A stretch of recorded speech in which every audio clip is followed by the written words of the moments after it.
कृपा ते संत भेटे, नानक मन प्रगास। जेता जियो पिंड सब तेरा, तू अंतरजामी पुरख भगवान। दासन दास कहे जन नानक, जेहा तू कराहै तेहा हम करी बख्यान। दासन दास कहे जन नानक, जेहा तू कराहै तेहा हम करी बख्यान।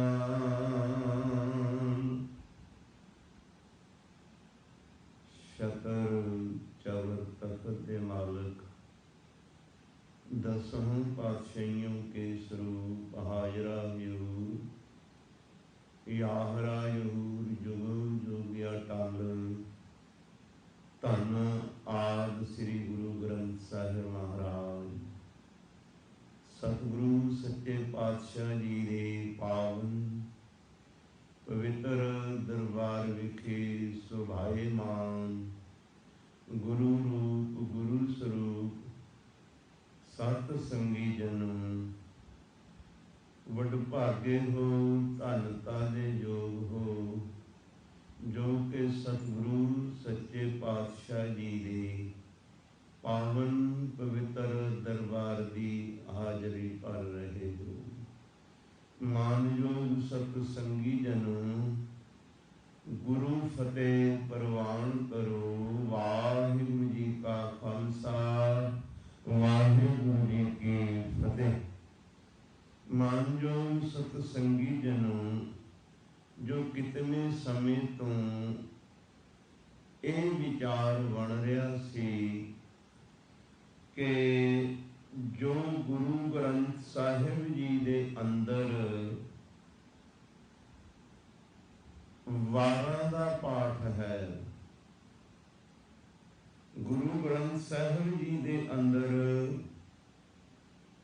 22 वारां सतगुरु जी ने अंकित कीतियां हन।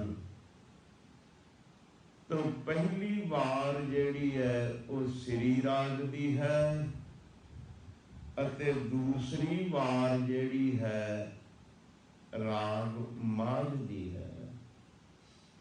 तो राग माघ दी वार जिहड़ी है उसका विचार लड़ीवार आरंभ किया जाए। बड़े चिर तो इसकी पुरजोर मंग हो रही सी। बहुत समय तो ये विचार बन रहा सी कि राग माझ दी वार दा विचार लड़ीवार आरंभ किया जाए। सतगुरु रहमत करन, बख्शिश करन, ये समर्था बख्श के आप ही इस कारज नेपरे चाड़ देन। सो अज आपां गुरु ग्रंथ साहिब जी दे अंदर जो दूसरे नंबर दी वार माझ राग दी है उसका विचार आरंभ करना है। तो आप श्रवण करो जी। वार माझ की तथा स्वरूप महला पहला, मलक मरीद तथा चंद्रहड़ा, सोहिया की धुनी गावणी, एक ओंकार सतनाम करता पुरख गुर प्रसाद। सलोक महला पहला, गुरदाता गुरु है घर, गुर दीपक तह लोए, अमर पदार्थ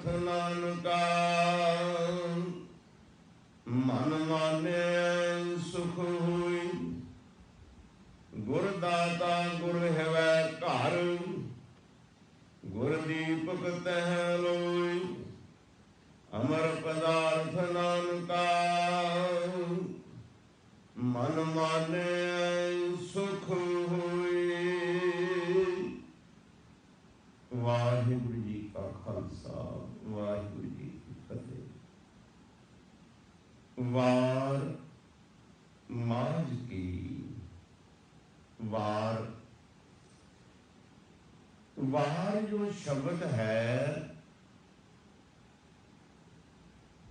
इस दे बहुत सारे अर्थ हैं वार दे।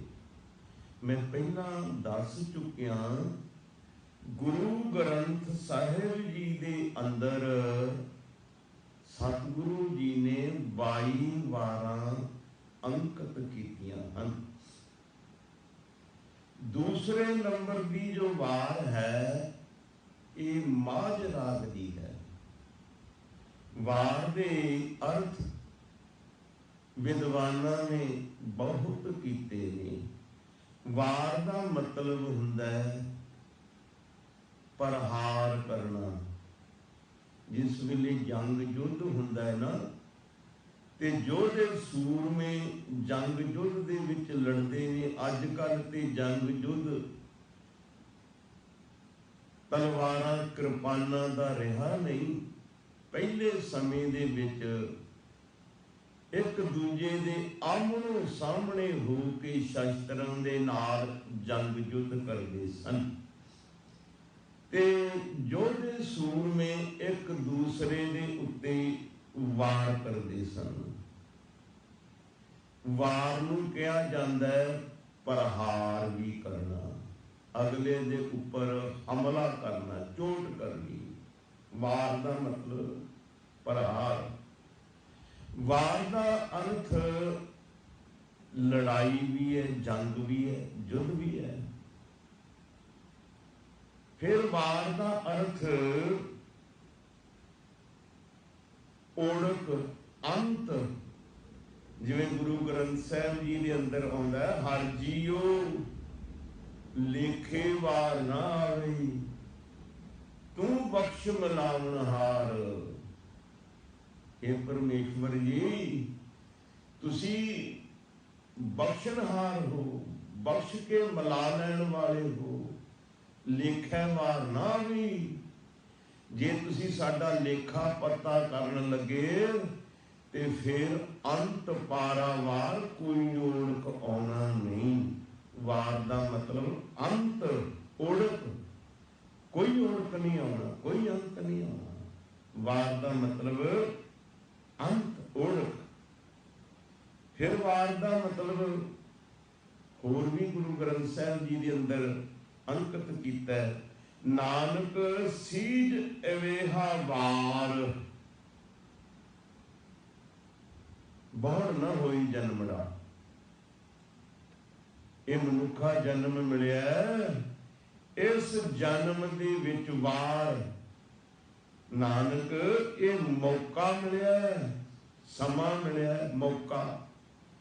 वार का मतलब मौका, समा भी है।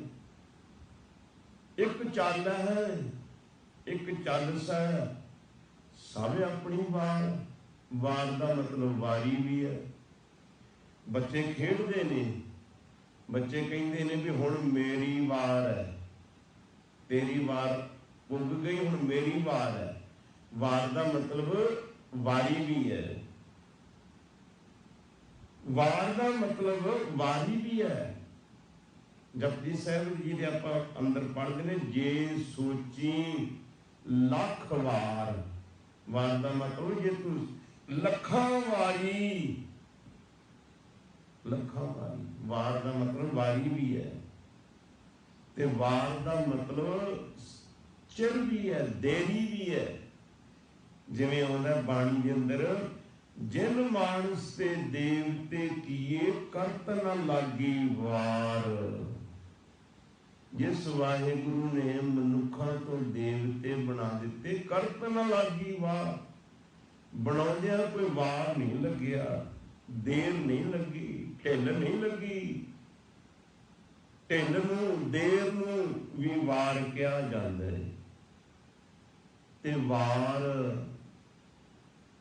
7 दिनों भी कहा जाता है। गुरु ग्रंथ साहिब जी के अंदर बचन होता है, 15 थिप्पी तै 7 वार।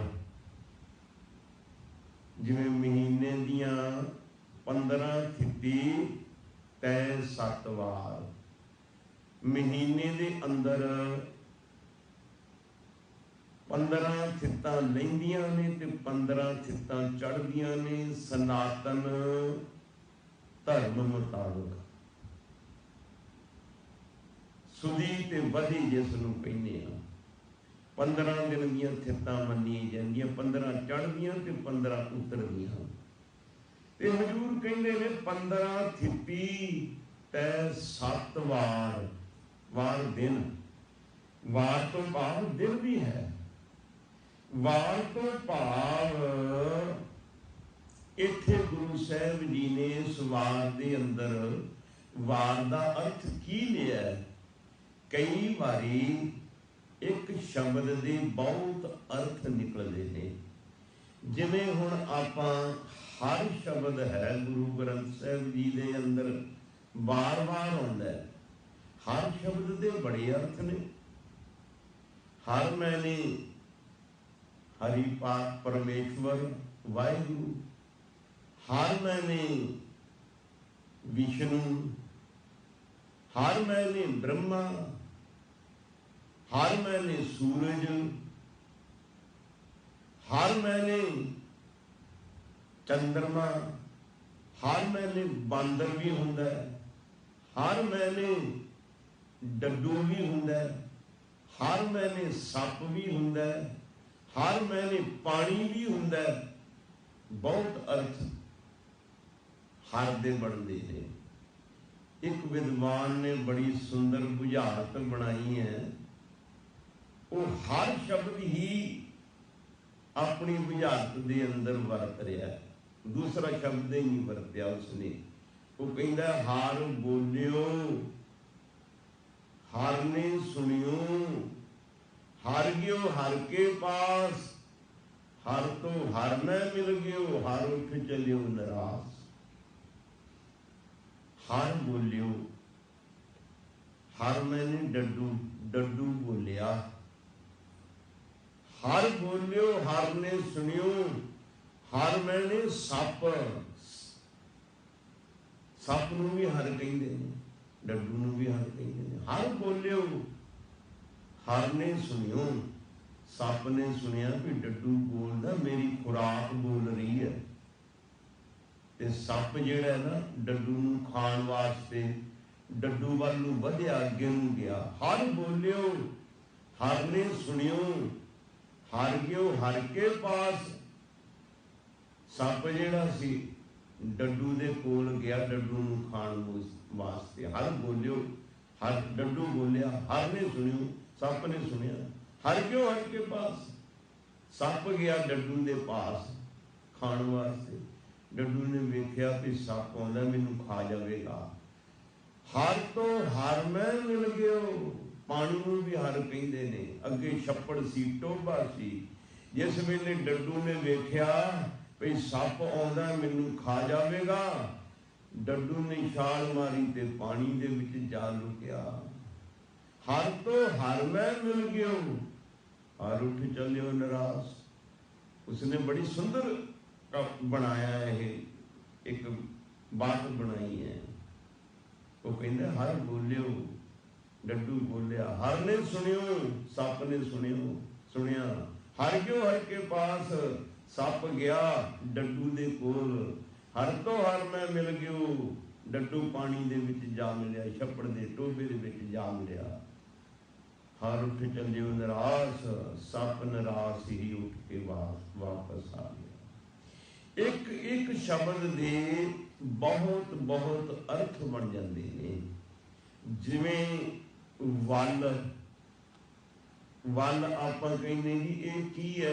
ये जी लचकदार कूड़ी जई हरी हरी एक कद्दूआं दी वल है, करेलियां दी वल है, इहदा अर्थ वल। फिर आपां वल कहने आ, जिवें कोई कहंदा भी तू कीर्तन कर लैना। हाँ जी मैं कीर्तन कर लैना, वाजा बजा के कीर्तन कर लेना। तबला पर वाजे ना ते मैं कीर्तन कर लेना, मैनूं तबले दा वल नहीं। वल दा मतलब जाच, तबले दा मैनूं वल नहीं।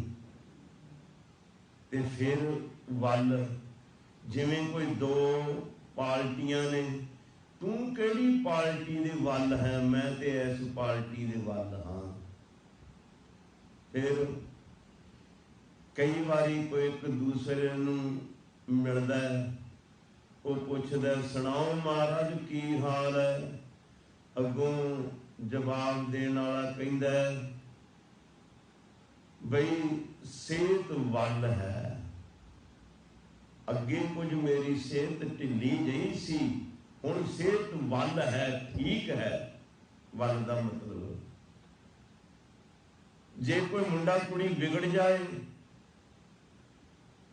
ते उसनूं सुधारदे होण ते दूसरा आके पुछदा भी किवें काके दा कोई सुधार होया, हाँ जी अगे नालों हुण वल है, सुधार हो गया है।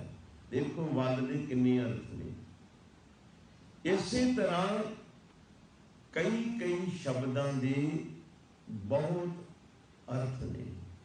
हुण वार दे बहुत अर्थ ने, मैं कितने आप जी नूं दसे ने, पर वार दे अर्थ इत्थे हुण सतगुरु जी की लै रहे ने, इत्थे हुण लै रहे ने वार दे अर्थ युद्ध दे विच जदों सूरमे योधे जाना होवे ना, ते सूरमियां नूं योधियां नूं जंगी योधियां दीयां कवितां सुनाइयां जांदियां। काव एक वार एक काव है जिस दे विच योधियां दे सूरमताई दी गल वर्णन कीती जांदी है।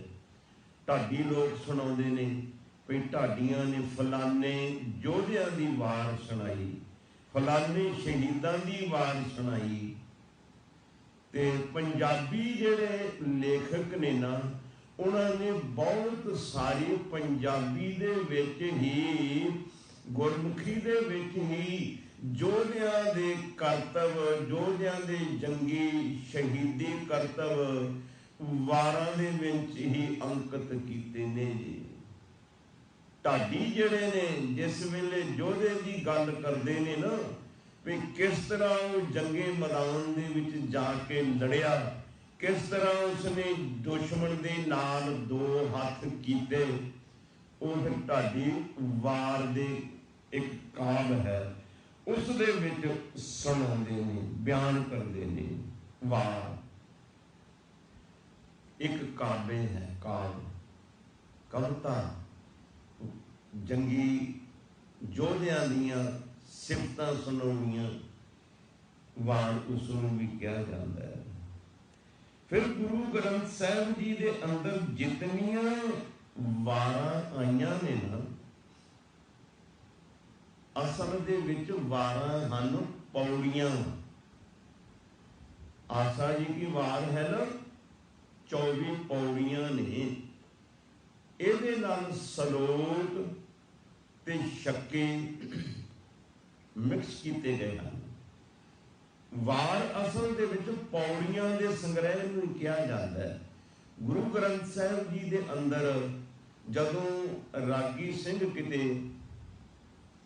12 पौड़ियां आशा जी की वार दियां लाउण, अद्धी आशा जी की वार लाई जाए, भाव 24 पौड़ियां हन, 12 पढ़ियां जान आशा जी की वार दियां, 12 गायन कीतियां जान।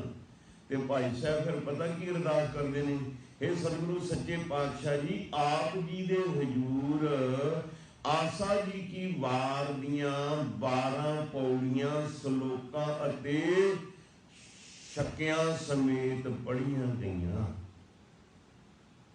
ये नहीं कहा जाता भी 12 छक्के सलोक पौड़ियां समेत पढ़े गए, क्यों? वार ते है ही पौड़ियां का संग्रह। इतने गुरु अर्जन देव साहिब महाराज जी ने जिस वेले गुरु ग्रंथ साहिब जी के अंदर 12 अंकित कीतियां, ते विच जिस पौड़ी दे भाव अर्थ दे नाल मिलदे जुलदे सलोक उस पौड़ी दे नाल अंकित कर दिते, ते बाकी कुछ 12 तो वध गए जिहड़े सलोक, ते सतगुरु जी ने 12 ते वधीक नामे बाणी हेठ सरलेख दे हेठां वो सारे सलोक अंकित कर दिते। 12 ते वधीक ਜਿਹੜੇ ਸ਼ਲੋਕ 12 ਤੋਂ ਵਧੇ ਸਤਿਗੁਰੂ ਜੀ ਨੇ ਉਹ 12 ਤੇ ਵਧੇਕ ਸਰਲੇਖ ਹੇਠਾਂ ਸਾਰੇ ਅੰਕਿਤ ਕਰ ਦਿੱਤੇ। 12 ਹਨ ਪੌੜੀਆਂ, ਇਹਨਾਂ ਦੇ ਵਿੱਚ ਸਤਿਗੁਰੂ ਜੀ ਨੇ 12 ਪੌੜੀਆਂ ਦੇ ਮਿਲਦੇ ਜੁਲਦੇ ਅਰਥਾਂ ਨਾਲ ਸ਼ਲੋਕ ਜਿਹੜੇ ਨੇ ਉਹ ਮਿਕਸ ਕੀਤੇ, ਵਿੱਚ ਅੰਕਿਤ ਕੀਤੇ ਹਨ। ਤੋ ਹੁਣ ਸਤਿਗੁਰੂ ਜੀ ਮਾਝ ਕੀ ਵਾਰ ਮਾਝ ਵਾਰ ਦੇ ਅਰਥ ਮੈਂ ਆਪ ਦੇ ਨਾਲ ਵਿਚਾਰੇ ਹਨ। ਤੇ ਹੁਣ ਮਾਝ ਰਾਗ ਗੁਰੂ ਗ੍ਰੰਥ ਸਾਹਿਬ ਜੀ ਦੇ ਅੰਦਰ ਮਾਝ ਰਾਗ ਨੂੰ ਦੂਸਰਾ ਨੰਬਰ ਹੈ। ਮਾਝ ਰਾਗ ਜਿਹੜਾ ਇਹ ਦੂਸਰੇ ਨੰਬਰ ਤੇ ਹੈ। ਵੈਸੇ ਮਾਝ ਰਾਗ ਮਾਝੇ ਦੇਸ਼ ਦੇ ਨਾਲ ਵੀ ਸੰਬੰਧਿਤ ਹੈ। ਆਮ ਕਰਕੇ ਜਿਹੜੇ ਸਨਾਤਨੀ ਹਿੰਦੀ ਵਾਲੇ ਰਾਗ ਨੇ ਨਾ, ਉਹਨਾਂ ਦੇ ਵਿੱਚ ਮਾਝ ਰਾਗ ਨਹੀਂ ਆਪ ਨੂੰ ਮਿਲਦਾ, ਬਹੁਤ ਘੱਟ ਮਿਲਦਾ ਨਹੀਂ। ਇਹ ਗੁਰੂ ਗ੍ਰੰਥ ਸਾਹਿਬ ਜੀ ਦੇ ਅੰਦਰ ਮਿਲਦਾ ਹੈ। ਤੇ ਧੰਨ ਗੁਰੂ ਅਰਜਨ ਦੇਵ ਸਾਹਿਬ ਮਹਾਰਾਜ ਜੀ ਨੇ ਮਾਝਾ ਇਲਾਕਾ ਅੰਮ੍ਰਿਤਸਰ ਗੁਰਦਾਸਪੁਰ ਦਾ, ਉਸ ਦੇ ਨਾਮ ਉੱਤੇ ਇਹ ਮਾਝ ਰਾਗ ਜਿਹੜਾ ਅੰਕਿਤ ਕੀਤਾ ਹੈ। ਇਹ ਮਾਝ ਰਾਗ ਇੱਕ ਸੰਪੂਰਨ ਜਾਤ ਦਾ ਹੈ। ਮਾਝ ਰਾਗ ਇੱਕ ਸੰਪੂਰਨ ਜਾਤ ਦਾ ਹੈ। ਇਸ ਦੇ ਵਿੱਚ ਜਿਹੜੇ ਸੁਰ ਲੱਗਦੇ ਹਨ, ਇਸ ਵਿੱਚ ਰਿਖਵ, ਮੱਧਮ, ਪੰਚਮ ਅਤੇ ਧੈਵਤ, ਸ਼ੁੱਧ, ਗੰਧਾਰ, ਨਿਸ਼ਾਦ ਦੋਵੇਂ ਇਹ ਵੀ ਸ਼ੁੱਧ ਲੱਗਦੇ ਨੇ। ਅਤੇ ਕੋਮਲ, ਰਿਖਵ, ਮੱਧਮ, ਪੰਚਮ ਅਤੇ ਧੈਵਤ ਸ਼ੁੱਧ ਲੱਗਦੇ ਨੇ। ਗੰਧਾਰ ਅਤੇ ਨਿਸ਼ਾਦ ਦੋਵੇਂ ਸ਼ੁੱਧ ਅਤੇ ਕੋਮਲ ਵੀ ਲੱਗਦੇ ਨੇ ਇਸ ਰਾਗ ਦੇ ਵਿੱਚ ਸੁਰ ਜਿਹੜੇ ਨੇ। ਅਤੇ ਵਾਦੀ ਖੜਜ ਹੈ, ਸਵਾਦੀ ਰਿਸ਼ਟ ਅਤੇ ਅਨਵਾਦੀ ਗੰਧਾਰ ਹੈ। ਗਾਉਣ ਦਾ ਸਮਾਂ ਇਸ ਦਾ ਦਿਨ ਦਾ ਚੌਥਾ ਪਹਿਰ ਹੈ। ਗੁਰੂ ਗ੍ਰੰਥ ਸਾਹਿਬ ਜੀ ਦੇ ਅੰਦਰ ਇਹ ਦੂਸਰੇ ਨੰਬਰ ਤੇ ਅੰਕਿਤ ਕੀਤਾ ਗਿਆ ਹੈ। ਬਾਣੀ ਬਿਉਰੇ ਦੇ ਮੁਤਾਬਕ ਬੁੱਧ ਪ੍ਰਕਾਸ਼ ਦਰਪਣ ਗ੍ਰੰਥ ਹੈ, ਉਸ ਦੇ ਵਿੱਚ ਮਾਝ ਰਾਗ ਦੇ ਬਾਬਤ ਲਿਖਿਆ ਵੀ ਇਹ ਕਿਹੜੇ ਕਿਹੜੇ ਰਾਗ ਮਿਕਸ ਕਰਕੇ ਮਾਝ ਰਾਗ ਬਣਦਾ ਹੈ। ਉਹ ਲਿਖਦੇ ਨੇ ਬੁੱਧ ਪ੍ਰਕਾਸ਼ ਦੇ ਵਿੱਚ, ਸ੍ਰੀ ਰਾਗ ਮਧ ਮਾਧਵੀ ਅਰ ਮਲਾਰ ਸੁਰਜਾਨ। ਸ੍ਰੀ ਰਾਗ ਮਧ ਮਾਧਵੀ ਅਰ ਮਲਾਰ ਸੁਰਜਾਨ। ਇਨ ਮਿਲ ਮਾਝ ਬਖਾਨੀ ਲੀਜੋ ਗੁਲਜਨ ਮਾਨ। ਮਾਝ ਇਸ ਤਰ੍ਹਾਂ ਬਣਦਾ ਹੈ, ਇਹ ਰਾਗ ਮਿਕਸ ਕਰਕੇ ਬਣਦਾ ਹੈ। ਤੋ ਸਤਿਗੁਰੂ ਜੀ ਨੇ ਇਹ ਜੋ ਮਾਝ ਰਾਗ ਦੀ ਵਾਰ ਉਚਾਰਨ ਕੀਤੀ ਹੈ, ਰਾਗ ਮਾਝ की तथा श्लोक महला पहला।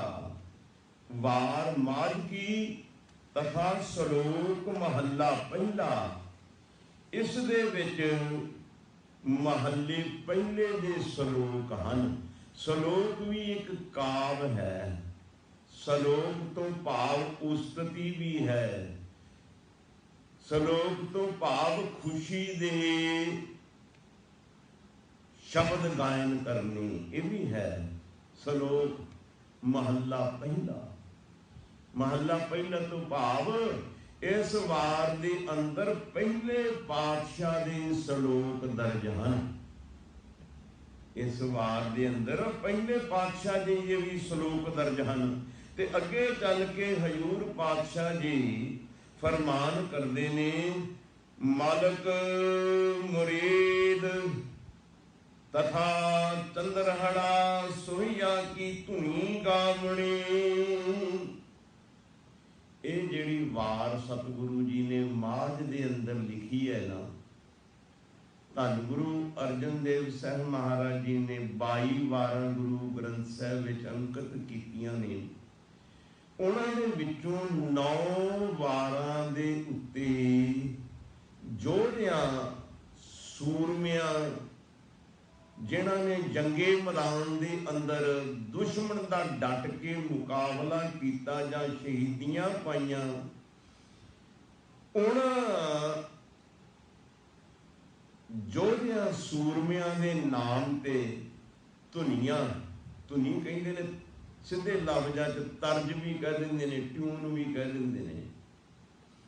ਹੁਣ ਜਿਵੇਂ ਇਹ ਜਿਹੜੀ ਮਾਝਕੀ ਵਾਰ ਹੈ ਨਾ, ਇਹ ਮਲਕ ਮੁਰੀਦ ਤੇ ਚੰਦਰਹੜਾ ਸੋਹੀਆ, ਇਹ ਅਕਬਰ ਦੇ 2 ਵੱਡੇ ਜਰਨੈਲ ਸਨ। ਮੁਰੀਦ ਖਾਂ ਤੇ ਚੰਦਰਹੜਾ। ਮੁਰੀਦ ਖਾਂ ਇਹ ਰਾਜਪੂਤ ਮਲਕ ਜਾਤੀ ਦਾ ਸੀ, ਤੇ ਜਿਹੜਾ ਚੰਦਰਹੜਾ ਸੋਹੀਆ ਸੀ ਇਹ ਰਾਜਪੂਤ ਜਾਤੀ ਸੋਹੀਆ ਦਾ ਸੀ। ਇਹ ਦੋਨੋਂ ਹੀ ਅਕਬਰ ਦੇ ਚੰਗੇ ਗਿਣਵੇਂ ਵਧੀਆ ਯੋਧੇ ਸਨ। ਕਹਿੰਦੇ ਇੱਕ ਵਾਰੀ ਅਕਬਰ ਦੇ ਟਾਈਮ ਤੇ ਕਾਬਲ ਦੇ ਜਿਹੜੇ ਵਿੱਚ ਲੋਕ ਸਨ, ਬਗਾਵਤ ਹੋ ਗਈ। ਉਸ ਬਗਾਵਤ ਨੂੰ ਦਬਾਉਣ ਵਾਸਤੇ, ਕਾਬਲ ਦਾ ਰਾਜ ਕਾਇਮ ਕਰਨ ਵਾਸਤੇ ਜਿਹੜਾ ਮੁਰੀਦ ਖਾਨ ਸੀ ਨਾ, ਜਿਸ ਦੀ ਜਾਤੀ ਮਲਕ ਸੀ, ਉਸ ਨੂੰ ਭੇਜਿਆ ਗਿਆ। ਉਸ ਨੇ ਕਾਬਲ ਦੇ ਅੰਦਰ ਜਾ ਕੇ ਜਿਹੜੀ ਬਗਾਵਤ ਦਬਾ ਕੇ ਉੱਥੇ ਦਾ ਜਿਹੜਾ ਪ੍ਰਬੰਧ ਸੀ ਉਸ ਨੂੰ ਸੈੱਟ ਕਰਨ ਦੇ ਵਿੱਚ ਕੁਝ ਸਮਾਂ ਲੱਗ ਗਿਆ। ਇਹ ਮੁਰੀਦ ਖਾਨ ਤੇ ਚੰਦਰਹੜਾ ਸੋਹੀਆ ਜਿਹੜਾ ਸੀ ਨਾ, ਇਹ ਆਪਸ ਵਿੱਚ ਇਹਨਾਂ ਦੀ ਬਣਦੀ ਨਹੀਂ ਸੀ, ਇੱਕ ਦੂਜੇ ਦੇ ਨਾਲ ਇਹਨਾਂ ਦੀ ਈਰਖਾ ਖਹਿਬਾਜ਼ੀ ਸੀ। ਜਿਸ ਵੇਲੇ ਹੁਣ ਸਮਾਂ ਲੱਗ ਗਿਆ ਉੱਥੇ ਸੈੱਟ ਕਰਨ ਵਾਸਤੇ ਮਾਹੌਲ, ਤੇ ਜਿਹੜਾ ਚੰਦਰਹੜਾ ਸੀ ਨਾ ਸੋਹੀਆ, ਇਸ ਨੇ ਅਕਬਰ ਬਾਦਸ਼ਾਹ ਨੂੰ ਕਿਹਾ ਵੀ ਬਾਦਸ਼ਾਹ ਸਲਾਮਤ, ਜਿਹੜਾ ਮੁਰੀਦ ਖਾਨ ਤੁਸੀਂ ਭੇਜਿਆ ਨਾ ਕਾਬਲ ਦੇ ਵਿੱਚ, ਉਸ ਨੇ ਕਾਬਲ ਤੇ ਜਾ ਕੇ ਆਪਣਾ ਹੀ ਰਾਜ ਕਾਇਮ ਕਰ ਲਿਆ। ਉਹ ਤੁਹਾਡੇ ਤੋਂ ਬਾਗੀ ਆਕੀ ਹੋ ਬੈਠਾ, ਉਸਨੇ ਆਪਣਾ ਰਾਜ ਕਾਇਮ ਕਰ ਲਿਆ। ਜਿਸ ਵੇਲੇ ਚੁਗਲੀ ਕਰ ਦਿੱਤੀ ਚੰਦਰਹੜਾ ਨੇ, ਤੇ ਅਕਬਰ ਕਹਿਣ ਲੱਗਾ ਫਿਰ ਤੂੰ ਇਸ ਤਰ੍ਹਾਂ ਕਰ, ਤੂੰ ਫੌਜ ਲੈ ਕੇ ਜਾ ਕੇ ਨਾ ਉਸ ਦੇ ਨਾਲ ਜੰਗ ਕਰਕੇ ਤੇ ਉੱਥੇ ਦਾ ਰਾਜ ਭਾਗ ਤੂੰ ਆਪਣੇ ਅਧੀਨ ਕਰ। ਇਹ ਚੰਦਰਹੜਾ ਸੋਹੀਆ ਨੇ ਚੁਗਲੀ ਕੀਤੀ ਸੀ, ਉਸ ਨੂੰ ਮਲਕ ਮੁਰੀਦ ਦੇ ਨਾਲ ਲੜਨ ਦਾ ਸਮਾਂ ਮਿਲ ਗਿਆ। ਇਹ ਹੁਣ ਚੜ੍ਹਾਈ ਕਰਕੇ ਜਿਸ ਵੇਲੇ ਚੰਦਰਹੜਾ ਸੋਹੀਆ ਕਾਬਲ ਆਇਆ ਤੇ ਅੱਗੇ ਮੁਰੀਦ ਖਾਨ ਨੂੰ ਵੀ ਇਸ ਗੱਲ ਦਾ ਪਤਾ ਲੱਗ ਗਿਆ। ਉਸਨੇ ਵੀ ਇਸ ਦਾ ਡਟ ਕੇ ਮੁਕਾਬਲਾ ਕਰਨ ਵਾਸਤੇ ਤਿਆਰੀ ਕਰ ਲਈ। ਦੋਨੋਂ ਯੋਧੇ ਜੰਗੇ ਮੈਦਾਨ ਦੇ ਅੰਦਰ ਡਟ ਕੇ ਲੜੇ ਤੇ ਦੋਨੋਂ ਹੀ ਚੜ੍ਹਾਈ ਕਰਕੇ ਸ਼ਹੀਦ ਹੋ ਗਏ। ਜਿਹੜਾ ਮਲਕ ਮੁਰੀਦ ਸੀ ਨਾ, ਮੁਰੀਦ ਖਾਨ ਸੀ, ਜਿਹਦੀ ਮਲਕ ਜਾਤੀ ਸੀ, ਮਲਕ ਉਹਦੀ ਜਾਤੀ ਹੈ। ਗੁਰੂ ਗ੍ਰੰਥ ਸਾਹਿਬ ਜੀ ਦੇ ਅੰਦਰ ਲਿਖਿਆ ਨਾ ਮਲਕ ਮੁਰੀਦ, ਮੁਰੀਦ ਖਾਨ ਉਸ ਦਾ ਨਾਮ ਸੀ, ਮਲਕ ਉਸ ਦੀ ਜਾਤੀ ਸੀ। ਤੇ ਚੰਦਰਹੜਾ ਸੋਹੀਆ, ਸੋਹੀਆ ਉਸ ਦਾ ਜਾਤੀ ਸੀ, ਚੰਦਰਹੜਾ ਉਸ ਦਾ ਨਾਮ ਸੀ। ਤੋ ਹਜੂਰ ਕਹਿੰਦੇ ਨੇ ਇਹਨਾਂ ਦੋਨਾਂ ਯੋਧਿਆਂ ਨੇ ਰਲ ਕੇ ਜੰਗ ਮਚਾਇਆ ਤੇ ਦੋਨੋਂ ਹੀ ਯੋਧੇ ਸ਼ਹੀਦ ਹੋ ਗਏ। ਇਹਨਾਂ ਦੋਨਾਂ ਯੋਧਿਆਂ ਦੀ ਸ਼ਹੀਦੀ ਨੂੰ ਫਿਰ ਢਾਡੀ ਲੋਕਾਂ ਨੇ ਵਾਰਾਂ ਦੇ ਵਿੱਚ ਬਿਆਨ ਕੀਤਾ। ਉਹ ਵਾਰਾਂ ਜਿਸ ਵੇਲੇ ਕਿਸੇ ਨੇ ਜੰਗ ਨੂੰ ਜਾਣਾ ਹੋਵੇ, ਜਿਵੇਂ ਗੁਰੂ ਹਰਗੋਬਿੰਦ ਸਾਹਿਬ ਮਹਾਰਾਜ ਜੀ ਨੇ ਪੰਚਮ ਪਾਤਸ਼ਾਹ ਜੀ ਦੀ ਸ਼ਹੀਦੀ ਤੋਂ ਬਾਅਦ ਅਕਾਲ ਤਖਤ ਦੀ ਰਚਨਾ ਕੀਤੀ ਤੇ ਆਪਣੇ ਕੋਲ ਯੋਧੇ ਸੂਰਮੇ ਭਰਤੀ ਕੀਤੇ, ਫੌਜਾਂ ਭਰਤੀ ਕੀਤੀਆਂ। ਅਤੇ 4 ਜੰਗ भी कीते। ਤੇ ਸਤਿਗੁਰੂ ਜੀ ਦੇ ਕੋਲ ਨੱਥਾ ਤੇ ਅਬਦੁੱਲ ਸੁਰ ਸਿੰਘ ਪਿੰਡ ਵਾਲੇ ਦੇ 2 ਢਾਡੀ ਭਰਾ ਸੀ। ਇਹ ਜਿਸ ਵੇਲੇ ਸਤਿਗੁਰੂ ਜੀ ਦੇ ਕੋਲ ਅਕਾਲ ਤਖਤ ਤੇ ਸ਼ਾਮ ਦੇ ਟਾਈਮ ਸਿੱਖ ਸੂਰਮਿਆਂ ਯੋਧਿਆਂ ਨੂੰ ਢਾਡੀਆਂ ਦੀਆਂ ਵਾਰਾਂ, ਇਹ ਢਾਡੀ ਵਾਰਾਂ ਯੋਧਿਆਂ ਦੀਆਂ ਸੁਣਾਇਆ ਕਰਦੇ ਸਨ, ਤਾਂ ਕਿ ਸੂਰਮਿਆਂ ਨੌਜਵਾਨਾਂ ਦੇ ਅੰਦਰ ਵੀਰ ਰਸ ਪੈਦਾ ਹੋ ਜਾਵੇ। ਵੀਰ ਰਸ ਪੈਦਾ ਕਰਨ ਵਾਸਤੇ ਇਹ ਨੱਥਾ ਤੇ ਅਬਦੁੱਲ ਜਿਹੜਾ ਸੀ ਇਹ ਸ਼ਹੀਦਾਂ ਦੀਆਂ ਵਾਰਾਂ ਸੁਣਾਇਆ ਕਰਦੇ ਸਨ। ਤੇ ਗੁਰੂ ਅਰਜਨ ਦੇਵ ਸਾਹਿਬ ਮਹਾਰਾਜ ਜੀ ਨੇ ਇਹ ਜਿਹੜੀ ਮਾਝ ਰਾਗ ਦੀ ਵਾਰ ਹੈ, ਇਸ ਨੂੰ ਮਲਕ ਮਰੀਦ ਤੇ ਚੰਦਰਹੜਾ ਸੋਹੀਆ ਦੀ ਧੁਨੀ ਦੇ ਉੱਤੇ ਜਿਹੜੇ ਢਾਡੀ ਨੱਥਾਂ ਤੇ ਅਬਦੁੱਲ ਕਵਿਤਾ ਸੁਣਾ ਕੇ ਸੂਰਮਿਆਂ ਦੇ ਅੰਦਰ ਵੀਰ ਰਸ ਪੈਦਾ ਕਰਦੇ ਸਨ, ਉਸ ਕਵਿਤਾ ਦੇ ਸੁਰ ਉੱਤੇ, ਤਾਲ ਸੁਰ ਉੱਤੇ, ਲੈ ਉੱਤੇ, ਉਸ ਟਿਊਨ ਉੱਤੇ, ਉਸ ਤਰਜ ਉੱਤੇ ਸਤਿਗੁਰੂ ਜੀ ਨੇ ਇਹ ਫਰਮਾਨ ਕੀਤਾ ਵੀ ਇਹ ਵਾਰ ਉਸ ਤਰਜ ਦੇ ਉੱਤੇ, ਉਸ ਧੁਨੀ ਦੇ ਉੱਤੇ ਗਾਉਣੀ ਹੈ। ਉਹ ਜਿਹੜੀ ਗਾਉਂਦੇ ਸਨ ਪੌੜੀ ਨੱਥਾ ਤੇ ਅਬਦੁੱਲ, ਉਹਦੀ ਮੈਂ ਇੱਕ ਆਪ ਨੂੰ ਪੰਗਤੀ ਸਰਵਣ ਕਰਵਾਉਣਾ। ਉਹ ਗਾਉਂਦੇ ਸਨ, ਪੌੜੀ ਕਾਬਲ ਵਿੱਚ ਮਰੀਦ ਖਾਂ ਚੜਿਆ ਵੱਡ ਜੋਰ, ਚੰਦਰ ਹੜਾ ਲੈ ਫੌਜ ਕੋ ਦੜਿਆ ਵੱਡ ਤੋਰ। ਉਹ ਇਸ ਕਾਵ ਦੇ ਮੁਤਾਬਕ ਕਾਬਲ ਵਿੱਚ ਮਰੀਦ ਖਾਂ ਚੜਿਆ ਵੱਡ ਜੋਰ, ਚੰਦਰ ਹੜਾ ਲੈ ਫੌਜ ਕੋ ਦੜਿਆ ਵੱਡ ਤੋਰ। ਉਹ ਢਾਡੀ ਵਾਰ ਦੇ ਵਿੱਚ ਚੰਦਰਹੜਾ ਸੋਹੀਆ ਤੇ ਮਲਕ ਮਰੀਦ ਦੇ ਜੰਗ ਨੂੰ ਬਿਆਨ ਕਰਿਆ ਕਰਦੇ ਸਨ। ਤੇ ਸਤਿਗੁਰੂ ਜੀ ਨੇ 9 ਧੁਨਾਂ, 9 ਯੋਧੇ ਜਿਹੜੇ ਹੋਏ ਹਨ, ਜਿਨ੍ਹਾਂ ਨੇ ਜੰਗ ਕੀਤਾ, ਉਹਨਾਂ ਦੀਆਂ ਧੁਨੀਆਂ ਸਤਿਗੁਰੂ ਜੀ ਨੇ 22 ਵਾਰਾਂ ਦੇ ਵਿੱਚੋਂ 9 ਧੁਨੀਆਂ ਗੁਰੂ ਗ੍ਰੰਥ ਸਾਹਿਬ ਜੀ ਦੀਆਂ ਵਾਰਾਂ ਵਿੱਚ ਚੜਾਈਆਂ ਹਨ। ਤੋ ਇਹ ਜਿਹੜੀ ਮਾਝ ਦੀ ਵਾਰ ਹੈ, ਇਹ ਮਲਕ ਮਰੀਦ ਤੇ ਚੰਦਰਹੜਾ ਸੋਹੀਆ ਦੀ ਜੋ ਜੰਗ ਦੀ ਵਾਰ ਢਾਡੀ ਗਾਇਨ ਕਰਦੇ ਸਨ, ਉਸ ਵਾਰ ਦੀ ਤਰਜ ਉੱਤੇ, ਉਸ ਵਾਰ ਦੇ ਸੁਰ ਤਾਲ ਉੱਤੇ ਇਸ ਵਾਰ ਨੂੰ ਗਾਉਣ ਦਾ ਹੁਕਮ ਕੀਤਾ ਹੈ। ਅਤੇ ਸਤਿਗੁਰੂ ਜੀ ਇਸ ਵਾਰ ਦੇ ਉਚਾਰਨ ਤੋਂ ਪਹਿਲਾਂ ਸਤਿਗੁਰੂ ਜੀ ਮੰਗਲਾਚਰਨ ਕਰਦੇ ਹਨ। ਸਤਿਗੁਰੂ ਜੀ ਕੀ ਫਰਮਾਉਂਦੇ ਹਨ? ਇੱਕ ਓੰਕਾਰ ਸਤਨਾਮ ਕਰਤਾ ਪੁਰਖ ਗੁਰ ਪ੍ਰਸਾਦ। ਇੱਕ ਓੰਕਾਰ,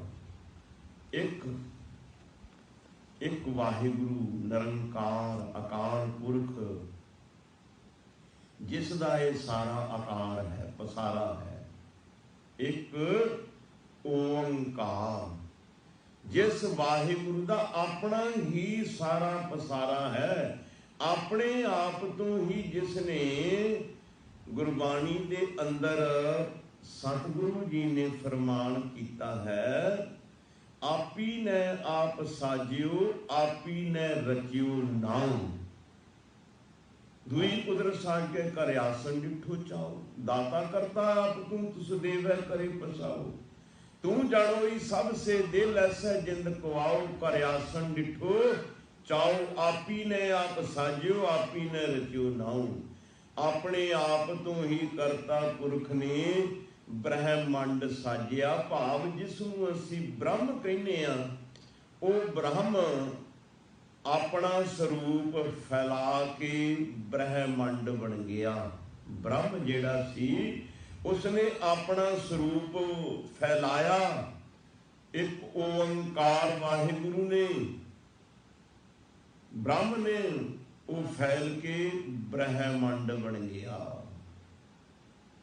ਕਰਤਾ ਪੁਰਖ ਜਿਸ ਨੂੰ ਅਸੀਂ ਕਹਿੰਦੇ ਆ, ਕਾਦਰ ਕਹਿੰਦੇ ਆ, ਉਹ ਫੈਲ ਕੇ ਕੁਦਰਤ ਬਣ ਗਿਆ, ਜਿਸ ਨੂੰ ਅਸੀਂ ਖਾਲਕ ਕਹਿੰਦੇ ਆ, ਉਹ ਫੈਲ ਕੇ ਖਲਕਤ ਬਣ ਗਿਆ।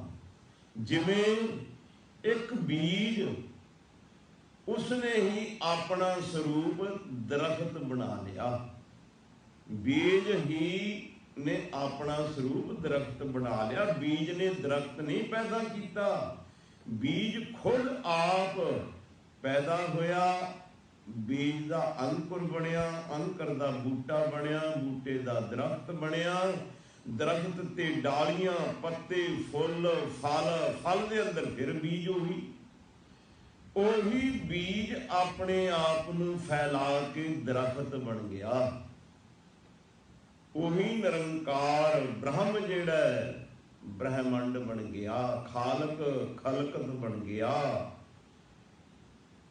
ਕਾਦਰ ਕੁਦਰਤ ਬਣ ਗਿਆ। ਉਹ ਜੋ ਇੱਕ ਓੰਕਾਰ ਹੈ, ਇਹ ਸਾਰਾ ਉਸ ਦਾ ਪਸਾਰਾ ਹੈ। ਇੱਕ ਓੰਕਾਰ ਜੋ ਸਾਰੀ ਸ੍ਰਿਸ਼ਟੀ ਦੇ ਬਣਾਉਣ ਵਾਲਾ ਹੈ, ਸਾਰੀ ਸ੍ਰਿਸ਼ਟੀ ਦੀ ਸੰਭਾਲ ਕਰਨੇ ਵਾਲਾ ਹੈ ਔਰ ਸਾਰੀ ਸ੍ਰਿਸ਼ਟੀ ਦਾ ਸੰਹਾਰ ਕਰਨੇ ਵਾਲਾ ਹੈ, ਜੋ ਸਾਰੀ ਸ੍ਰਿਸ਼ਟੀ ਦੇ ਵਿੱਚ ਰਮਿਆ ਹੋਇਆ ਹੈ ਕਣ ਕਣ ਦੇ ਅੰਦਰ, ਤੋ ਜੋ ਸਾਰੀ ਸ੍ਰਿਸ਼ਟੀ ਤੋਂ ਵੱਖਰਾ ਹੈ, ਜਿਸ ਨੂੰ ਅਸੀਂ ਨਿਰਗੁਣ ਤੇ ਸਰਗੁਣ ਕਹਿੰਦੇ ਹਾਂ। ਉਹ ਜੋ ਵਾਹਿਗੁਰੂ ਹੈ ਉਸ ਦਾ ਨਾਮ ਸਤ ਹੈ, ਪ੍ਰਸਿੱਧ ਹੈ। ਉਸ ਨੂੰ ਆਪਣੀ ਪਹਿਚਾਨ ਬਣਾ ਕੇ ਵਿਖਾਉਣ ਦੀ ਲੋੜ ਨਹੀਂ। ਸਤਨਾਮ ਪ੍ਰਸਿੱਧ ਹੈ। ਕਰਤਾ, ਉਹ ਸਾਰੇ ਬ੍ਰਹਮੰਡ ਨੂੰ ਕਰਨ ਵਾਲਾ ਹੈ, ਕਰਤਾ ਹੈ। ਪੁਰਖ ਹੈ, ਉਹ ਪੁਰਖ ਹੈ ਸੰਸਾਰ ਦੇ ਅੰਦਰ। ਸਤਿਗੁਰੂ ਜੀ ਕਹਿੰਦੇ ਜਗ ਮੈਂ ਪੁਰਖ ਏਕ ਹੈ, ਹੋਰ ਸਗਲੀ ਨਾਰ ਸਬਾਈ। ਠਾਕੁਰ ਏਕ ਸਬਾਈ ਨਾਰ। ਪੁਰਖ ਕੇਵਲ ਪਰਮੇਸ਼ਵਰ ਹੈ, ਬਾਕੀ ਸਭ ਜੀਵ ਇਸਤਰੀਆਂ ਦੀ ਨਿਆਈ ਹਨ ਪਰਮੇਸ਼ਵਰ ਦੇ ਸਦਰ। ਤੋ ਹਜੂਰ ਕਹਿੰਦੇ ਨੇ ਗੁਰ ਪ੍ਰਸਾਦ। ਗੁਰ, ਗੁਰ ਸ਼ਬਦ ਜਿਹੜਾ ਹੈ ਇਹ ਗ੍ਰੀ ਧਾਤੂ ਤੋਂ ਬਣਿਆ। ਗੁਰ, ਗੁਰ ਦੇ ਅਰਥ ਹਨ ਜਿਸ ਨੂੰ ਸੰਧੀ ਛੇਦ ਪਦ ਛੇਦ ਕੀਤਾ ਜਾਏ ਨਾ, ਗੁਰ ਨੂੰ। ਗੁਰ, ਗੋ, ਗੋ ਮੈਨੇ ਗੁਬਾਰ ਹਨੇਰਾ। ਰੂ, ਰੂ ਮੈਨੇ ਪ੍ਰਕਾਸ਼ ਚਾਨਣ ਲੋ। ਗੁਰ ਦਾ ਮਤਲਬ ਜੋ ਅੰਧੇਰੇ ਨੂੰ ਨਿਗਲ ਜਾਣ ਵਾਲਾ, ਖਾ ਜਾਣ ਵਾਲਾ, ਅੰਧੇਰੇ ਨੂੰ ਸਮਾਪਤ ਕਰ ਦੇਣ ਵਾਲਾ।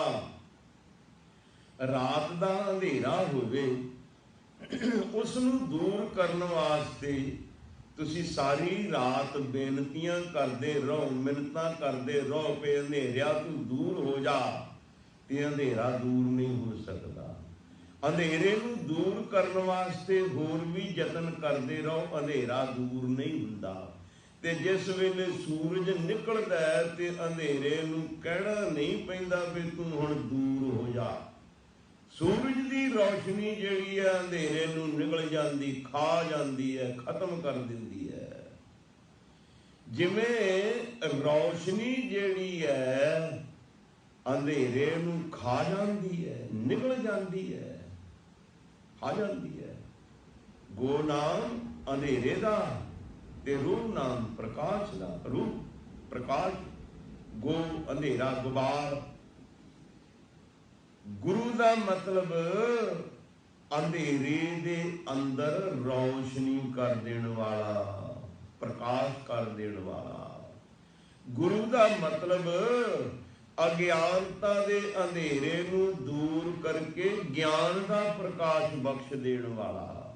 ਗੁਰੂ, ਗੁਰੂ ਦਾ ਮਤਲਬ ਸਿੱਖ ਨੂੰ ਤਤਵ ਗਿਆਨ, ਸ਼ੁੱਧ ਗਿਆਨ ਪ੍ਰਦਾਨ ਕਰਨ ਵਾਲਾ, ਅਗਿਆਨਤਾ ਨੂੰ ਨਿਗਲ ਜਾਣ ਵਾਲਾ, ਖਾ ਜਾਣ ਵਾਲਾ, ਅਗਿਆਨਤਾ ਨੂੰ ਖਤਮ ਕਰ ਦੇਣ ਵਾਲਾ।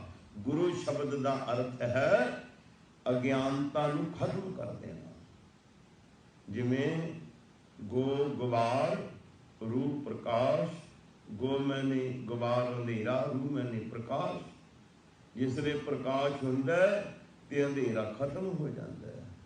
ਜਿਸ ਵੇਲੇ ਗੁਰੂ ਕਿਰਪਾ ਕਰਦਾ ਅਗਿਆਨਤਾ ਦਾ ਅੰਧੇਰਾ ਦੂਰ ਹੋ ਜਾਂਦਾ ਹੈ, ਗਿਆਨ ਪ੍ਰਕਾਸ਼ ਹੋ ਜਾਂਦਾ ਹੈ। ਗੁਰੂ ਤੋਂ ਬਗੈਰ ਗਿਆਨ ਦਾ ਪ੍ਰਕਾਸ਼ ਨਹੀਂ ਹੁੰਦਾ। ਜੇ 100 ਚੰਦਾ ਉਗਵਹਿ, ਸੂਰਜ ਚੜੇ 1000, ਇਹ ਤੇ ਚਾਨਣ ਹੁੰਦਿਆਂ ਗੁਰ ਬਿਨ ਘੋਰ ਅੰਧਾਰ। ਗੁਰ ਬਿਨ ਘੋਰ ਅੰਧਾਰ, ਗੁਰੂ ਬਿਨ ਸੁਰਤ ਨਾ ਆਵੈ। ਗੁਰ ਬਿਨ ਘੋਰ ਅੰਧਾਰ, ਗੁਰੂ ਤੋਂ ਬਗੈਰ ਗਿਆਨ ਨਹੀਂ ਮਿਲ ਸਕਦਾ। ਗੁਰੂ ਗਿਆਨ ਦੇਣ ਵਾਲਾ ਹੈ, ਪ੍ਰਕਾਸ਼ ਦੇਣ ਵਾਲਾ ਹੈ। ਜੇ 100 ਚੰਦਾ ਉਗਵ ਹੈ, ਸੂਰਜ ਚੜੇ 1000। ਚੰਦਰਮਾ ਤੇ ਸੂਰਜ ਰਾਤ ਦੇ ਅੰਧੇਰੇ ਨੂੰ ਤੇ ਦੂਰ ਕਰ ਸਕਦੇ ਨੇ। ਇਨਸਾਨ ਦੇ ਅੰਦਰ ਜੋ ਅਗਿਆਨਤਾ ਦਾ ਹਨੇਰਾ ਬਣਿਆ ਹੈ ਨਾ, ਉਸ ਨੂੰ ਦੂਰ ਨਹੀਂ ਕਰ ਸਕਦੇ। ਉਸ ਨੂੰ ਦੂਰ ਤੇ ਗੁਰੂ ਹੀ ਕਰ ਸਕਦਾ ਹੈ। ਗੁਰੂ ਤੋਂ ਬਗੈਰ ਇਸ ਹਿਰਦੇ ਅੰਦਰ ਗਿਆਨ ਦਾ ਚਾਨਣ ਨਹੀਂ ਹੁੰਦਾ। ਤੋ ਇਹ ਗੁਰੂ ਸ਼ਬਦ ਗਰੀਬ ਧਾਤੂ ਤੋਂ ਬਣਿਆ। ਇਹਦਾ ਮਤਲਬ ਸਿੱਖ ਨੂੰ ਗਿਆਨ ਬਖਸ਼ਣ ਵਾਲਾ, ਅਗਿਆਨ ਦਾ ਨਾਸ ਕਰਨ ਵਾਲਾ, ਉਹ ਹੈ ਗੁਰੂ। ਪ੍ਰਸਾਦ।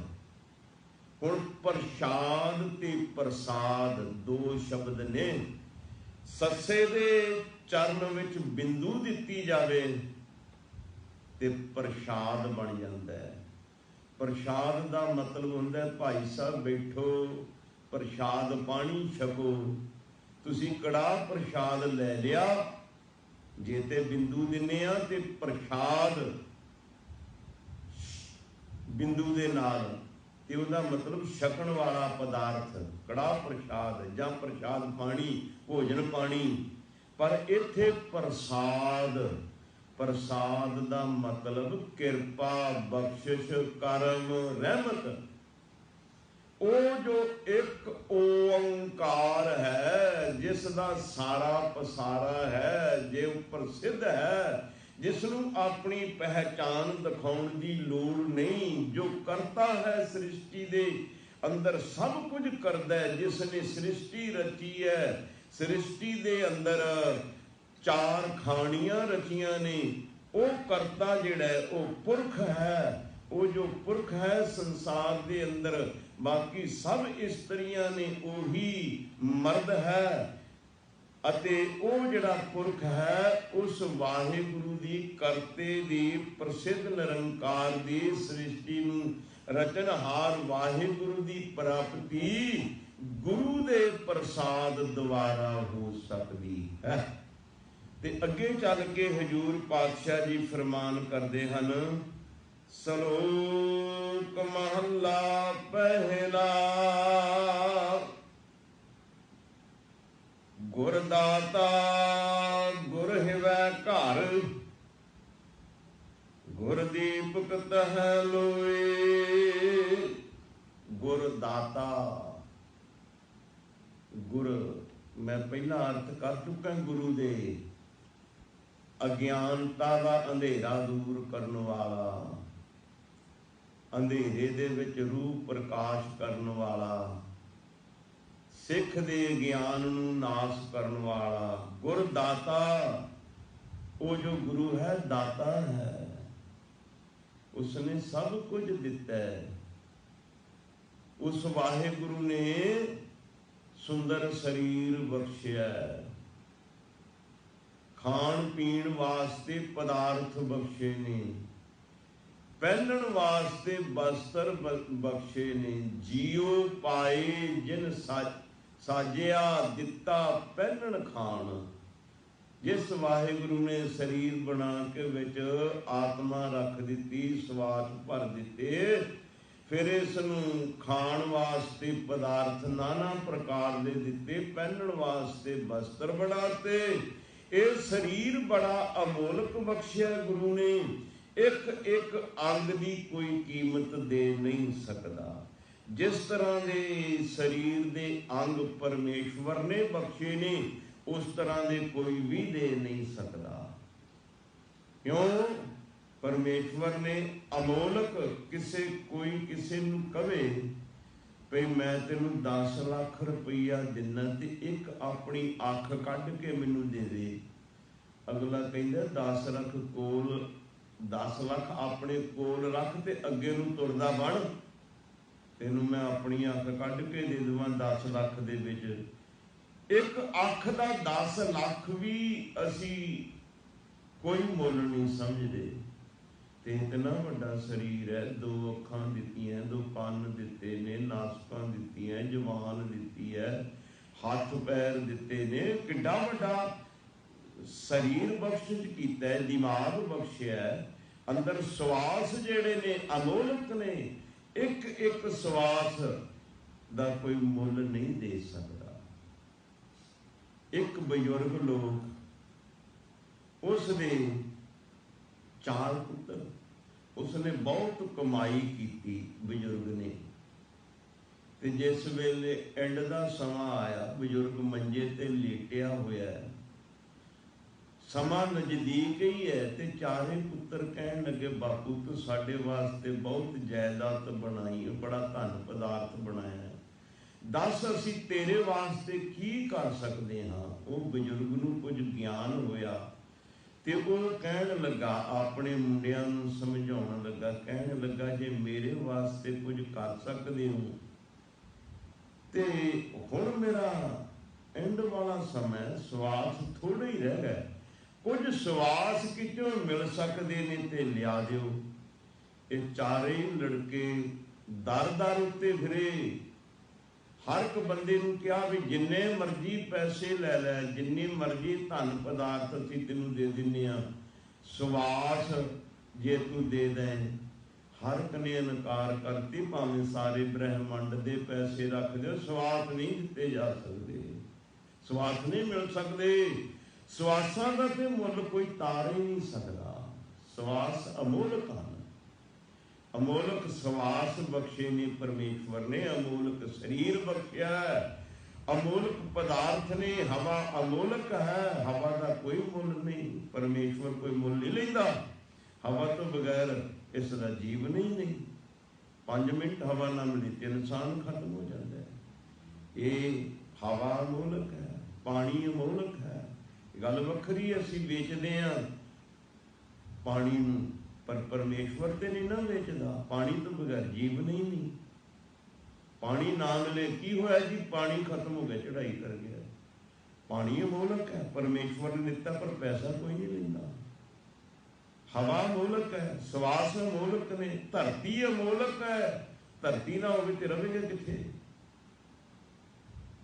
ਬਹੁਤ ਕੁਝ ਅਮੋਲਕ ਬਖਸ਼ਿਸ਼ ਕੀਤਾ। ਉਹ ਐਸਾ ਦਾਤਾ ਹੈ, ਨਾਲੇ ਉਸਨੇ ਜੀਵਨ ਦਿੱਤਾ ਹੈ, ਸਰੀਰ ਦਿੱਤਾ ਹੈ, ਸਰੀਰ ਵਿੱਚ ਸਵਾਸ ਪਾਏ ਨੇ, ਫਿਰ ਉਸਨੇ ਪਹਿਨਣ ਵਾਸਤੇ ਵਸਤਰ ਦਿੱਤੇ ਨੇ, ਛਕਣ ਵਾਸਤੇ ਪਦਾਰਥ ਦਿੱਤੇ ਨੇ, ਰਹਿਣ ਵਾਸਤੇ ਘਰ-ਬਾਰ ਦਿੱਤਾ ਹੈ, ਭੈਣ ਭਾਈ ਮਾਤਾ ਪਿਤਾ ਧੀਆਂ ਪੁੱਤਰ ਦਿੱਤੇ ਨੇ, ਬੜਾ ਕੁਛ ਦਿੱਤਾ ਹੈ ਪਰਮੇਸ਼ਵਰ ਨੇ।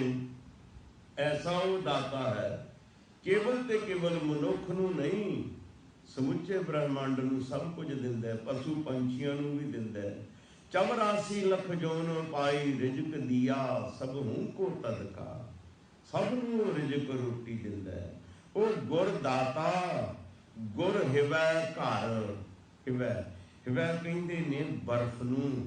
ਗੁਰੂ ਜਿਹੜਾ ਉਹ ਬਰਫ ਦਾ ਘਰ ਹੈ, ਠੰਡਕ ਦਾ ਸੋਮਾ ਹੈ, ਸ਼ਾਂਤੀ ਦਾ ਘਰ ਹੈ। ਬਾਹਰ ਤਪਸ਼ ਹੈ ਨਾ, ਤੇ ਬਰਫ ਦੇ ਪਹਾੜਾਂ ਕੋਲ ਚਲੇ ਜਾਓ, ਤਪਸ਼ ਦੂਰ ਹੋ ਜਾਂਦੀ ਹੈ। ਤੇ ਸਾਡੇ ਅੰਦਰ ਬੜੀ ਤਪਸ਼ ਹੈ, ਤ੍ਰਿਸ਼ਨਾ ਦੀ ਤਪਸ਼ ਹੈ, ਈਰਖਾ ਦੀ ਤਪਸ਼ ਹੈ, ਪਦਾਰਥਾਂ ਦੇ ਪ੍ਰਾਪਤ ਕਰਨ ਦੀ ਤ੍ਰਿਸ਼ਨਾ ਜਿਹੜੀ ਹੈ, ਇਹ ਵੀ ਅੱਗ ਹੈ। ਇੱਕ ਤ੍ਰਿਸ਼ਨਾ ਨੂੰ ਵੀ ਅੱਗ ਨਾਲ ਤੁਲਨਾ ਦਿੱਤੀ ਗਈ ਹੈ। ਤੇ ਈਰਖਾ ਜਿਹੜੀ ਹੈ, ਇਹ ਵੀ ਅੱਗ ਹੈ। ਇਨਸਾਨ ਦੇ ਅੰਦਰ ਇਹ ਜਿਹੜੇ ਅਵਗੁਣ ਨੇ ਨਾ, ਇਹ ਅੱਗ ਦਾ ਕੰਮ ਕਰਦੇ ਨੇ। ਤੇ ਇਨਸਾਨ ਅਵਗੁਣਾਂ ਦੀ ਅੱਗ ਵਿੱਚ ਸੜਦਾ ਬਲਦਾ ਰਹਿੰਦਾ। ਬਾਹਰ ਤੇ ਭਾਵੇਂ ਬਰਫ਼ ਜੰਮਦੀ ਹੋਵੇ, ਤੇ ਅੰਦਰੋਂ ਇਨਸਾਨ ਦਾ ਜਿਹੜਾ ਹਿਰਦਾ ਤਪਦਾ, ਸੜਦਾ। ਤੇ ਈਰਸ਼ਾ ਦੀ ਅੱਗ ਨਾਲ, ਤੇ ਈਰਖਾ ਦੀ ਅੱਗ ਨਾਲ, ਤ੍ਰਿਸ਼ਨਾ ਦੀ ਅੱਗ ਨਾਲ, ਹਉਮੈ ਦੀ ਅੱਗ ਨਾਲ, ਹੰਕਾਰ ਦੀ ਅੱਗ ਨਾਲ ਸੜ ਰਿਹਾ ਅੰਦਰੋਂ ਹਿਰਦਾ। ਉਹ ਹੁਣ ਜਿਹੜਾ ਸੜਦਾ ਹਿਰਦਾ, ਬਾਹਰਲੀ ਤੇ ਤਪਸ਼ ਕੋਈ ਹੋਵੇਗਾ, ਕੋਈ ਪੱਖੇ ਏਸੀ ਦੇ ਨਾਲ ਦੂਰ ਕਰ ਲਵੇਗਾ, ਕੋਈ ਠੰਡੇ ਮੁਲਕ ਵਿੱਚ ਜਾ ਕੇ ਦੂਰ ਕਰ ਲਵੇਗਾ। ਜਿਹੜੀ ਹਿਰਦੇ ਅੰਦਰ ਤਪਸ਼ ਬਣੀ ਹੋਈ ਹੈ ਨਾ, ਉਸ ਨੂੰ ਤੇ ਗੁਰੂ ਹੀ ਦੂਰ ਕਰਨ ਵਾਲਾ। ਗੁਰ ਦਾਤਾ ਗੁਰ ਹਿਵੈ ਘਰ। ਗੁਰੂ ਸ਼ਾਂਤੀ ਦਾ ਪੁੰਜ ਹੈ, ਸ਼ਾਂਤੀ ਦਾ, ਸ਼ਾਂਤੀ ਬਖਸ਼ਣ ਵਾਲਾ ਹੈ। ਦੇਖੋ ਤੱਤੀ ਲੋਹ ਤੇ ਵੀ ਬੈਠ ਕੇ ਗੁਰੂ ਸ਼ਾਂਤ ਹੈ। ਜਿਸ ਵੇਲੇ ਗੁਰੂ ਅਰਜਨ ਦੇਵ ਸਾਹਿਬ ਮਹਾਰਾਜ ਜੀ ਨੂੰ ਤੱਤੀ ਲੋਹ ਤੇ ਬਿਠਾਇਆ ਗਿਆ, ਸੀਸ ਵਿੱਚ ਗਰਮ ਰੇਤਾ ਪਾਇਆ ਗਿਆ, ਉਬਲਦੀ ਦੇਗ ਵਿੱਚ ਬਿਠਾਇਆ ਗਿਆ, ਸਾਈਂ ਮੀਆਂ ਮੀਰ ਆ ਕੇ ਵੇਖ ਕੇ ਵਿਆਕਲ ਹੋ ਗਿਆ। ਕਹਿੰਦਾ ਸਤਿਗੁਰੂ, ਇਹਨਾਂ ਦੁਸ਼ਟਾਂ ਨੇ ਬੜਾ ਆਪ ਜੀ ਨੂੰ ਕਸ਼ਟ ਦਿੱਤਾ ਹੈ, ਹੁਕਮ ਕਰੋ ਦਿੱਲੀ ਤੇ ਲਾਹੌਰ ਦੀ ਇੱਟ ਨਾ ਇੱਟ ਖੜਕਾ ਦਿਆਂ। ਹਜੂਰ ਕਹਿਣ ਲੱਗੇ, ਸਾਈਂ ਜੀ ਪਰਮੇਸ਼ਵਰ ਬਖਸ਼ਿਸ਼ ਕਰੇ ਤੇ ਉਸ ਨੂੰ ਜਰ ਲੈਣਾ ਚਾਹੀਦਾ, ਸਮਾ ਲੈਣਾ ਚਾਹੀਦਾ। ਸਾਈਂ ਜੀ ਕੀ ਹੋਇਆ? ਸਰੀਰ ਹੀ ਤਪ ਰਿਹਾ ਨਾ, ਸਰੀਰ ਹੀ ਸੜ ਰਿਹਾ, ਸਾਡਾ ਹਿਰਦਾ ਤੇ ਸ਼ਾਂਤ ਹੈ। ਇੱਕ ਕਵੀ ਨੇ ਬਹੁਤ ਸੁੰਦਰ ਲਾਈਨਾਂ ਲਿਖੀਆਂ। ਉਹ ਕਹਿੰਦਾ, ਰੁੱਤ ਸੀ ਜੇਠ ਹਾੜ ਦੀ, ਸੇਕ ਸੀ ਤਨ ਸਾੜਦਾ। ਰੁੱਤ ਸੀ ਜੇਠ ਹਾੜ ਦੀ, ਸੇਕ ਸੀ ਤਨ ਸਾੜਦਾ। ਅਦੋਂ ਛਾਲੇ ਛਾਲੇ ਹੋ ਗਿਆ ਬਦਨ ਸੱਚੀ ਸਰਕਾਰ ਦਾ। ਜਦੋਂ ਹਾਲ ਆਣ ਕੇ ਵੇਖਿਆ ਮੀਆਂ ਮੀਰ ਆਪਣੇ ਯਾਰ ਦਾ। ਉਹ ਹੋ ਵਿਆਕੁਲ ਢਹਿ ਪਿਆ, ਰੋਵੇ ਤੇ ਆਹੀ ਮਾਰਦਾ। ਉਹ ਹੋ ਵਿਆਕੁਲ ਢਹਿ ਪਿਆ ਮੀਆਂ ਮੀਰ, ਉਹ ਹੋ ਵਿਆਕੁਲ ਢਹਿ ਪਿਆ, ਰੋਵੇ ਤੇ ਆਹੀ ਮਾਰਦਾ। ਅਦੋਂ ਹੱਸ ਕੇ ਬੋਲੇ ਸਤਿਗੁਰੂ ਓ ਸਾਈਂ। ਅਦੋਂ ਹੱਸ ਕੇ ਬੋਲੇ ਸਤਿਗੁਰੂ ਓ ਸਾਈਂ। ਛੋੜੋ ਪ੍ਰੀਤੀ ਚਾਮ ਸੇ, क्या हुआ तन तप रहा, हम शांत हैं हर नाम से। की होया? शरीर सड़ रहा, साडा हिरदा ते नाम दे नाल शांत है, हिरदे अंदर ते शांति है। गुर हिव शीतल अगन बुझावै। गुरु हिव हिव बर्फ का घर है, शांति का घर है। अगन बुझावै, अग नूं नाश कर देण वाला है, तृष्णा की अग नूं खत्म कर देण वाला है गुरु। ते हजूर कहंदे ने गुर हिवै घर, गुरु शांति दा शीतल दा घर है। गुर दीपक तह लोए, गुरु दीपक है, गुरु रोशनी देण वाला है। तिन्ना लोकां दे अंदर गुरु दी बख्शी हुई रोशनी ज्ञान तिन्ना लोगों के अंदर काम करता है। गुर दीपक त्यों लोए। गुरु साहब जी रोशनी दे भंडारे हन, रोशनी दे समुद्र हन। जिथे गुरु दाता है, जिथे गुरु शांति का घर है, उत्थे गुरु ज्ञान का सोमा है, ज्ञान का समुद्र है, रोशनी का भंडारा है। तो हजूर पातशाह जी की कहते ने, अमर पदार्थ नानका मन माने सुख हुए। अमर पदार्थ, परमेश्वर का नाम अमृत पदार्थ, अमर पदार्थ है। अमर अमर जिहड़ा कदे मरदा ही नहीं, नाश ही नहीं हुंदा, खत्म ही नहीं हुंदा। अमर पदार्थ नानका, परमेश्वर का नाम भी अमर है, सदा रहने वाला है, अटल रहने वाला है। नाम रहो साधु रहो, रहो गुर गोबिंद। परमेश्वर का नाम अमर है। ये जिहड़ी जीव आत्मा है, ये भी अमर है। आत्मा जिहड़ी है ना, ਜਿਹੜੀ ਬੋਲ ਰਹੀ ਅੰਦਰ ਜੀਵ, ਜਿਸ ਨੂੰ ਅਸੀਂ ਆਤਮਾ ਕਹਿੰਦੇ ਆ, ਇਹ ਆਤਮਾ ਵੀ ਅਮਰ ਹੈ, ਮਰਨਹਾਰ ਇਹ ਜੀਅਰਾ ਨਹੀਂ। ਜਦੋਂ ਕੋਈ ਮਰ ਜਾਂਦਾ ਹੈ ਅਸੀਂ ਕਹਿੰਦੇ ਮਰ ਗਿਆ, ਮਰਦਾ ਕੋਈ ਨਹੀਂ, ਸਿਰਫ ਇੱਕ ਸਰੀਰ ਹੀ ਬਦਲਦੀ ਹੈ ਆਤਮਾ। ਇੱਕ ਸਰੀਰ ਦੇ ਵਿੱਚੋਂ ਨਿਕਲ ਕੇ ਦੂਸਰੇ ਸਰੀਰ 'ਚ ਚਲੇ ਜਾਂਦੀ, ਬਸ ਇਤਨਾ ਹੀ ਹੈ। ਇਹ ਆਤਮਾ ਮਰਨ ਵਾਲੀ ਨਹੀਂ, ਅਮਰ ਹੈ। ਤੋ ਹਜੂਰ ਕਹਿੰਦੇ ਅਮਰ ਪਦਾਰਥ ਨਾਨਕਾ ਮਨ ਮਾਨਿਆ ਸੁਖ ਹੋਏ। ਜਿਹੜਾ ਪਰਮੇਸ਼ਵਰ ਦਾ ਨਾਮ ਹੈ ਇਹ ਅਮਰ ਪਦਾਰਥ ਹੈ, ਜਿਸ ਦੇ ਨਾਲ ਮਨ ਮੰਨ ਜਾਏ ਤੇ ਜੀਵ ਆਤਮਾ ਨੂੰ ਸੁਖ, ਸਦੀਵੀ ਸੁਖ ਮਿਲ ਜਾਂਦਾ ਹੈ। ਇਹ ਆਤਮਾ ਨੂੰ ਜੇ ਕਿਤੇ ਇਹ ਜੀਵ, ਇਹ ਆਤਮਾ ਆਪਣੇ ਆਪ ਨੂੰ ਅਮਰ ਮੰਨ ਲਵੇ ਤੇ ਇਸ ਨੂੰ ਸਦੀਵੀ ਸੁਖ ਮਿਲ ਸਕਦਾ ਹੈ। ਗੁਰਮੁਖ ਪਿਆਰਿਓ, ਅਗਲੇ ਸ਼ਬਦ ਦੇ ਅੰਦਰ ਸਤਿਗੁਰੂ ਸਾਨੂੰ ਇਸ ਹੀ ਵਿਸ਼ੇ ਦੇ ਨਾਲ ਜੋੜਦੇ ਹੋਏ, ਇਸ ਹੀ ਟੌਪਿਕ ਦੇ ਨਾਲ ਜੋੜਦੇ ਹੋਏ ਕੀ ਫਰਮਾਨ ਕਰਦੇ ਨੇ, ਕੀ ਗਿਆਨ ਬਖਸ਼ਿਸ਼ ਕਰਦੇ ਨੇ, ਸਤਿਗੁਰੂ ਕੀ ਉਪਦੇਸ਼ ਦਿੰਦੇ ਨੇ, ਇਸ ਦਾ ਵਿਚਾਰ ਆਪਾਂ ਅਗਲੇ ਦੀਵਾਨ ਵਿੱਚ ਕਰਾਂਗੇ। ਹੋਈਆਂ ਭੁੱਲਾਂ ਗਲਤੀਆਂ ਦੀ ਖਿਮਾ ਦੇਣਾ। ਸੋ ਗੁਰੂ ਕਿਰਪਾ ਕਰੇ। ਬੁਲਾਓ ਫਤਿਹ। ਵਾਹ।